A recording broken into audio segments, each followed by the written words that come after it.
오늘 우리에게 주시는 하나님의 말씀은 예레미야 19장입니다. 할렐루야. 오늘도 주님의 깨닫게 하시는 은혜가 우리 가운데 함께 있기를 주님의 이름으로 축원합니다. 어제 18장에서는 여호와 하나님께서 토기장이로서 토기와 같은 백성들을 자신이 원하는 대로 만드실 수 있음을 나타내셨습니다. 오늘 본문은 그러한 하나님에 대한 이해를 가지고 연속되는 본문입니다. 예레미야가 행위로 하나님의 말씀을 대언하고 있습니다. 19장을 세 부분으로 나눌 수 있는데요. 먼저 1절에서 10절까지가 첫 번째 부분이고, 그리고 11절에서 13절이 두 번째 부분, 그리고 14절, 15절이 세 번째 부분입니다. 먼저 첫 번째 부분인 1절에서 10절까지는 온기를 깨뜨리라 이 말씀을 하고 계시는데요. 1절에서 2절을 보겠습니다. 하나님께서는 예레미야에게 토기장의 온기를 사고 정치적인 지도자, 종교적인 지도자들을 불러 모아서 흰놈의 아들 골짜기로 가서 하나님의 말씀을 선포하라고 명을 하십니다. 1절, 2절 함께 읽겠습니다. 여호와께서 이와 같이 말씀하시되 가서 토기장의 온기를 사고 백성의 어른들과 제사장의 어른 몇 사람과 하시드문 어기 곁에 있는 흰놈의 아들의 골짜기로 가서 거기에서 내가 내게 이른 말을 선포하여. 아멘. 여기 2절에 보면 하시드문이라는 곳이 나오죠. 이 하시드문, 하시드는 질그릇 조각이라는 뜻이 있대요. 그래서 질그릇 조각의 문이라고 번역될 수 있습니다. 골짜기 문이라고도 불리는 그곳은 쓰레기를 바로 버릴 수 있는, 그리고 또 깨진 질그릇을 버릴 수 있는 그런 곳으로 쓰였습니다. 그래서 흰놈의 아들의 골짜기다라고 하는 그곳에 던질 수 있도록 되어 있는 문입니다. 그래서 하나님께서는 예레미야로 하여금 흰놈의 아들의 골짜기로 이스라엘 지도자들, 정치와 종교의 지도자들, 그들의 장로와 같은 분들을 이렇게 함께 가서 하나님의 말씀을 그 자리에서 전하게 하시죠. 3절부터 6절까지 말씀을 저와 여러분이 한 절씩 교독하겠습니다. 말하기를 너희 유다 왕들과 예루살렘 주민아 여호와의 말씀을 들으라. 만군의 여호와 이스라엘의 하나님이 이같이 말씀하시되 보라 내가 이곳에 재앙을 내릴 것이라. 그것을 듣는 모든 자의 귀가 떨리니.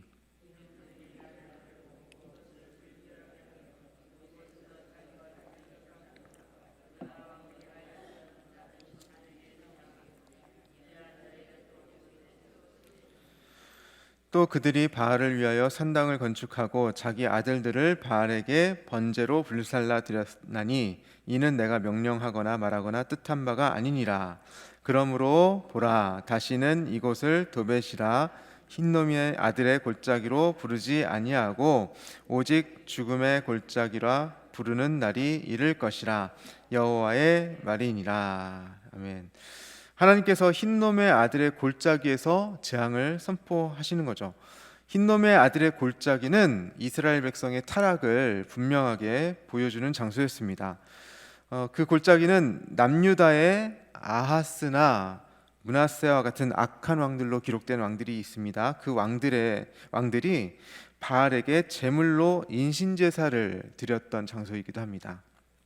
하나님께서는 4절 5절에서 네 가지의 유다의 죄를 말씀을 하시는데요. 첫 번째는 유다 백성이 하나님을 버렸다는 것입니다. 하나님의 언약의 백성으로서 하나님과 세운 언약을 유다는 저버렸고요. 그리고 하나님을 결과 버렸습니다. 그들이 섬기는 신은 하나님이 아니라 가나안의 풍족을 약속하는 그러한 신들이었습니다. 그들의 쾌락이었고 그들의 풍요를 만족케 하는 그런 탐욕이었죠. 두 번째는 흰놈의 골짜기를 불결하게 하였다는 것이죠. 흰놈의 골짜기는 예루살렘과 온 유다를 상징합니다. 그래서 온 유다가 불결하게 되었다고 말씀하시는 것입니다. 불결하다라고 번역돼 있지만 원문의 의미는요, 우상이 가득하여 하나님과 상관이 없다라는 뜻입니다. 세 번째는 유다 백성이 하나님이 아닌 다른 신들에게 분향하였다는 것입니다. 유다 백성은 하나님이 아닌 바알과 같은 신, 그런 우상들을 그곳에서 섬겼습니다. 네 번째는 유다 백성이 흰놈의 골짜기에 산당을 건축하고 자신들의 아들들을 바알에게 번제로 불살라 드렸다는 것입니다. 그것에 도벳이라는 산당이 있었는데요. 도벳이라고 불리는 산당이 있었는데 도벳이라는 뜻이 불태우는 장소라는 뜻입니다. 그래서 결국 흰놈의 아들의 골짜기로 인신제사가 많이 이뤄졌다는 것이죠. 거기서 어린아이들의 시체들이 묻혀 있게 됩니다. 그래서 하나님께서는 이러한 유다의 모든 행위에 대하여 명령하거나 말하거나 뜻한 바가 아니라, 자신의 뜻한 바가 아니라 분명하게 말씀하고 계십니다. 그래서 구약학자들은 이 구절을 보면서 유다 백성이 하나님을 섬기면서도 동시에 풍요를 약속한 가나안 신 함께 혼합적으로 섬겼다라고 얘기하고 있습니다. 하나님께서는 이러한 유다 백성들의 죄 목록을 말씀하신 후에 6절에서 도벳이나 흰놈의 아들의 골짜기가 아니라 죽임의 골짜기로 불릴 날이 이를 것이다 라고 말씀하십니다. 이미 흰놈의 아들의 골짜기는 방금 말씀드린 대로 죽임이 있었던 곳입니다. 하나님은 그렇게 바알을 위해 태워 죽여진 자녀들의 피가 땅에서 부르짖는 것, 호소하는 것을 들으셨습니다. 이러한 우상 숭배와 살육의 역사를 끊어내시기 위해서 하나님께서는 재앙을 내리시는 것이죠. 억울한 이들이 죽임당한 골짜기는 앞으로 유다의 사람들이 죽임당한 시체로 넘쳐날 것입니다. 그것이 7절에 나타나 있습니다. 내가 이곳에서 유다와 예루살렘의 계획을 무너뜨려 그들로 그 대적압과 생명을 찾는 자의 손에 칼에 엎드려지게 하고 그 시체를 공중의 새와 땅의 짐승의 밥이 되게 하며, 하나님을 버리고 우상을 섬기며 자기 뜻대로 마음대로 살아갔던 유다와 예루살렘의 계획은 하나님의 계획과는 아무런 상관이 없는 것이었습니다. 하나님은 그들의 계획을 무너뜨리기로 작정하셨습니다. 흰놈의 골짜기, 흰놈의 아들의 골짜기는 바벨론의 대군의 칼날에 무참하게 베어 살육당한 시체로 뒤덮이게 될 것입니다. 이것도 비참하지만 그 시체를 묻을 수 있는 사람들조차 없고 엄두도 낼 수 없어서 독수리나 까마귀, 승냥이의 이런 밥이 될 것이라는 것이죠. 인간의 존엄을 다 잃어버릴 정도의 재앙의 결과가 임할 것이고, 사실 이 재앙은 하나님께서 만드신 것이 아니라, 하나님께서 의도하신 것이 아니라 인간이 자초한 것이죠. 유대인들이 자초한 것입니다. 그래서 8절에서 9절을 보면요, 예루살렘이 놀람과 조롱거리가 될 것이라고 두 번이나 강조를 하십니다. 큰 요새 예루살렘은 하나님께서 바벨론을 들어 쓰셔서 그 군대가 오게 되는데 결국은 그 재앙을 피할 수 없을 것이다 라고 얘기하고 있는 것이죠. 포위된 예루살렘 사람들은 먹을 것을 구할 수가 없게 되고요, 그리고 그들의 아들과 딸을 잡아먹고 친구를 잡아먹게 될 것이다 라고 또 말씀하고 있습니다. 이렇게 흰놈의 아들의 골짜기는 심판의 장소로 대표되고 있습니다. 마태복음에 보면 지옥과 비슷한 뜻에서 게헨나라는 단어가 등장하는 걸 여러분 아실 것입니다.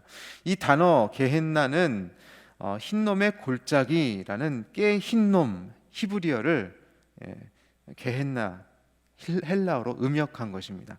그러니까 결국은 게헨나, 지옥이라고 뜻하는 이 게헨나는 이 흰놈의 아들의 골짜기, 흰놈의 골짜기를 의미하는 것이고요, 죽임의 골짜기, 하나님과 상관이 없이 지내는 곳을 말합니다. 우리가 세상을 살면서 하나님과 상관이 없이 지내는 곳, 그것이 어쩌면 게헨나가 될 수 있는 것이죠. 꽤 흰놈, 하나님이 없는 곳이 우리는 지옥일 수 있습니다.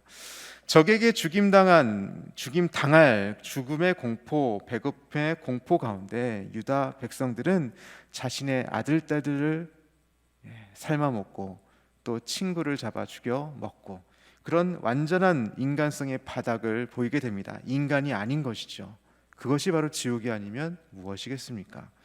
그것을 보여주는 마지막 장면이 옹기의 깨어짐입니다. 10절을 함께 읽어보겠습니다. 시작.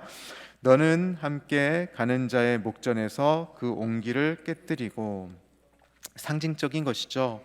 토기장이의 손에서 만들어졌던 옹기, 결국 이 예루살렘 백성들, 유다 백성들을 상징합니다. 이스라엘 백성을 상징하는 이 옹기는 이렇게 흰놈의 아들 골짜기에서 깨뜨려져서 쓰레기와 함께 시체와 함께 버려지게 됩니다.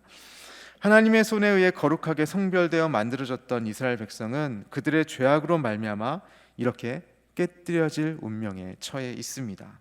그리고 나서 11절에서 13절까지 두 번째 말씀이 시작됩니다. 우리 다 같이 한 목소리로 한번 읽어보겠습니다. 그들에게 이르기를 만군의 여호와께서 이와 같이 말씀하시되 사람이 토기장의 그릇을 한번 깨뜨리면 다시 완전하게 할 수 없나니 이와 같이 내가 이 백성과 이 성읍을 무너뜨리리니 도벳에 매장할 자리가 없을 만큼 매장하리라. 여호와의 말씀이니라. 내가 이곳과 그 가운데 주민에게 이같이 행하여 이 성읍으로 도벳 같게 할 것이라. 예루살렘 집들과 유다 왕들의 집들이 그 집 위에서 하늘의 만상에 분향하고 다른 신들에게 전제를 부음으로 더러워졌은즉 도벳 땅처럼 되리라 하셨다 하라 하시니, 여호와 하나님께서는 만군의 여호와로 자신을 나타내시죠. 모든 군대의 하나님이십니다. 이 모든 군대 하나님께서 바벨론을 들어 쓰셔서 토기장의 그릇을 깨뜨리기로 작정하셨습니다. 그리고 깨어진 그릇은 우리 다 알다시피 완전하게 붙일 수도 없고 복구할 수도 없죠. 그렇게 그릇이 깨어져 버리듯 하나님께서는 예루살렘 백성과 성읍을 무너뜨려서 이 도벳에 불태우는, 그 도벳에 매장할 자리가 없을 만큼 매장하게 하시겠다는 것입니다. 수많은 사람들이 죽어가고 흰놈의 아들의 골짜기에는 수습하지 못할 시신들로 넘쳐난다고 7절에 말씀하고 있었죠. 마찬가지로 11절에 12절은 예루살렘에도 매장할 곳이 없을 정도로 수많은 사람들이 죽어갈 것이다 라고 얘기하고 있습니다.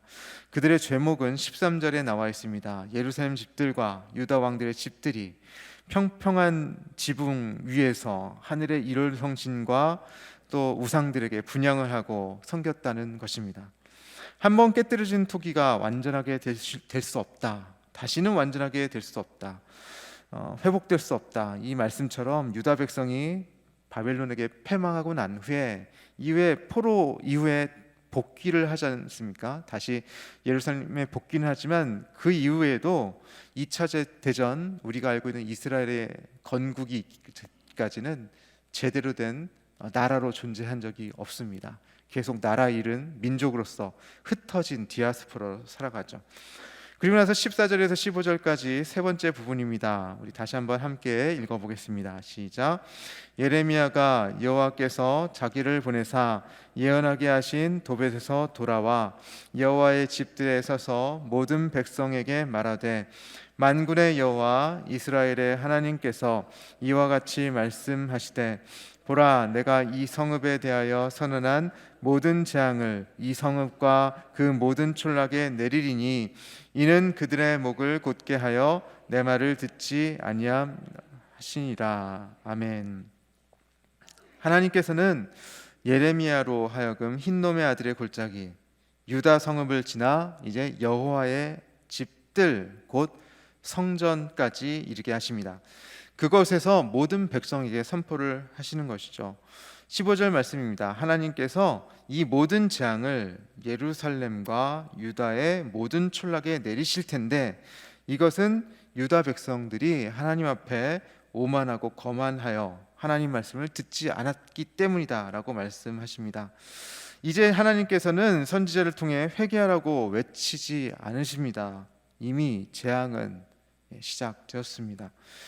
여러분 임계치, 임계값 뭐 이런 얘기 아시죠? 이 임계치라는 것이 뭐냐면 이렇게 스프링을 예로 많이 듭니다. 스프링이 있는데 이 스프링을 이렇게 늘리면 다시 탄성이 복구돼서 줄어들지 않습니까? 근데 이걸 쭉 늘리면 어느 지점을 넘어가면 더 이상 돌아가지 않고 망가진 채로 있습니다. 그 마지막 견딜 수 있는 것을 임계치, 임계값 뭐 이렇게 얘기하는데요.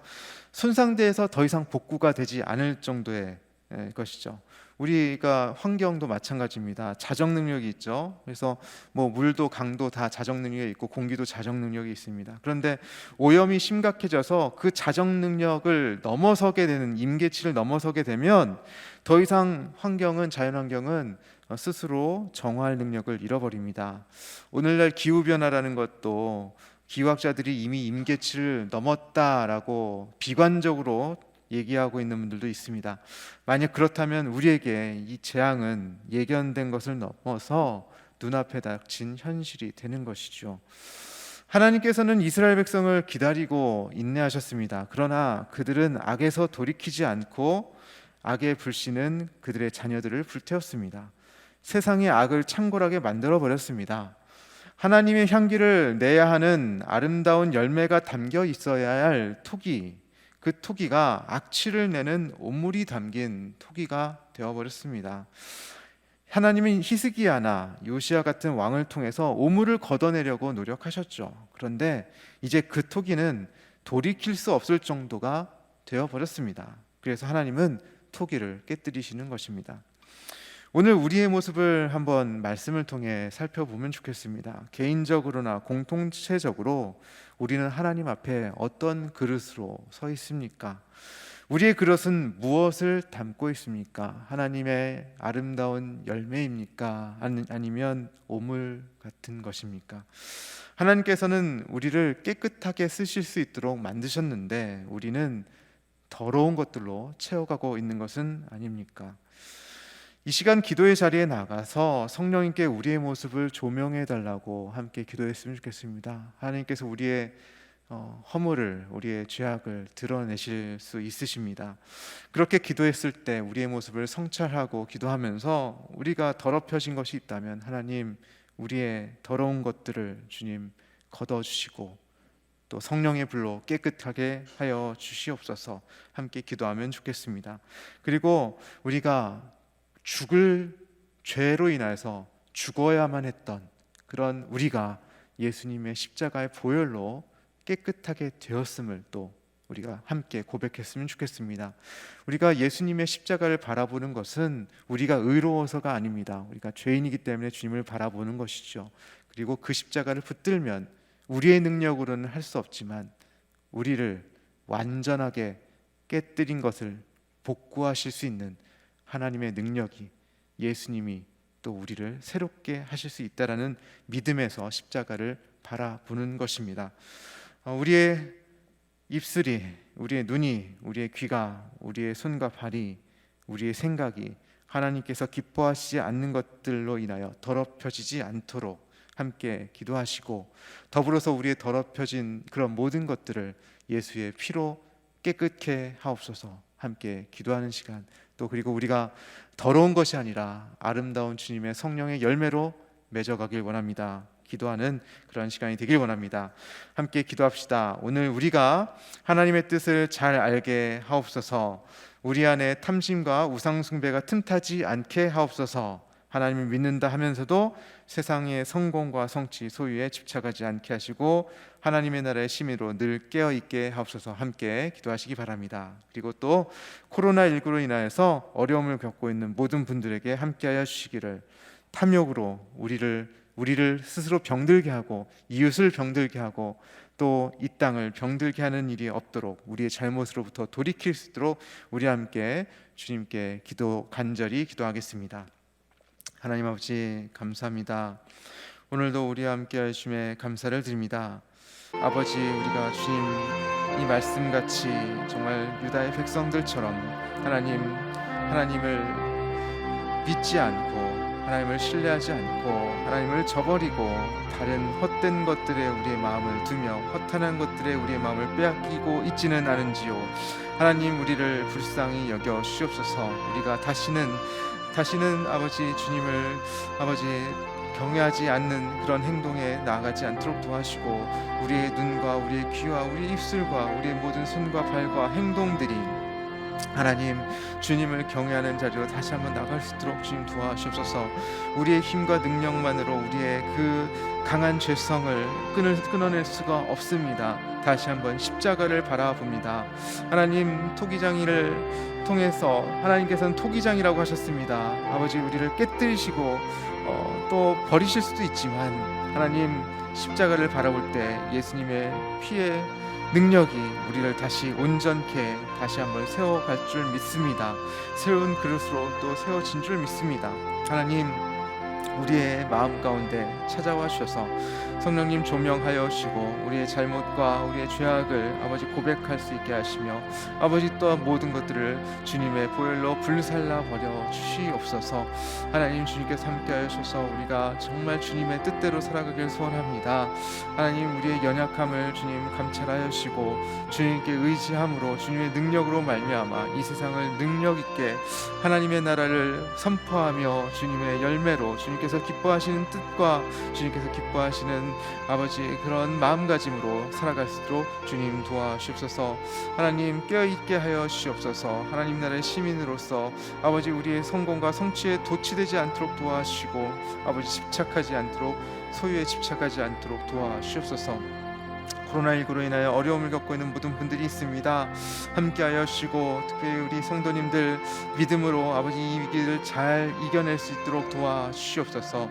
우리의 탐욕으로 모든 지구와 아버지 이웃들이 아버지 힘들어하고 있습니다. 아버지, 우리가 더 깨어서 우리 그리스도인들이 하나님의 나라의 시민으로서 온전하게 살게 하여 주시고 하나님, 이 코로나 시대에 아버지 모범이 되고 살리는 생명을 전하는 그런 우리 모두가 될 수 있도록 도와주시옵소서.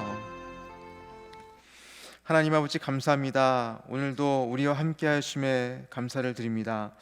하나님의 뜻에 귀 기울이지 않고 나의 뜻, 우리의 뜻으로만 살려고 하는 우리 모든 죄성을 보게 됩니다. 이스라엘 백성들이 잘못했던 죄악을 보면서 우리의 죄와 잘못이 겹쳐집니다. 죽을 수밖에 없었던 죄인을 살리시기 위해 이 땅에 오신 예수님을 다시 한번 보게 하시고 예수님께서 부르시는 그러한 성결한 삶, 거룩한 삶으로의 초대에 응답하게 하옵소서.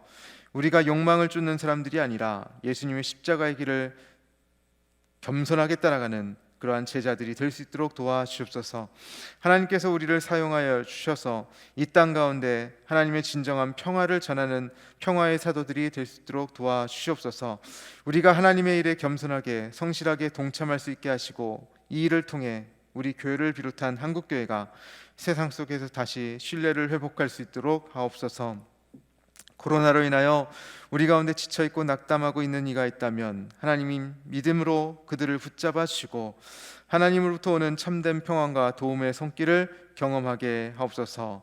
예수님의 이름으로 간절히 축복하며 기도하옵나이다. 아멘.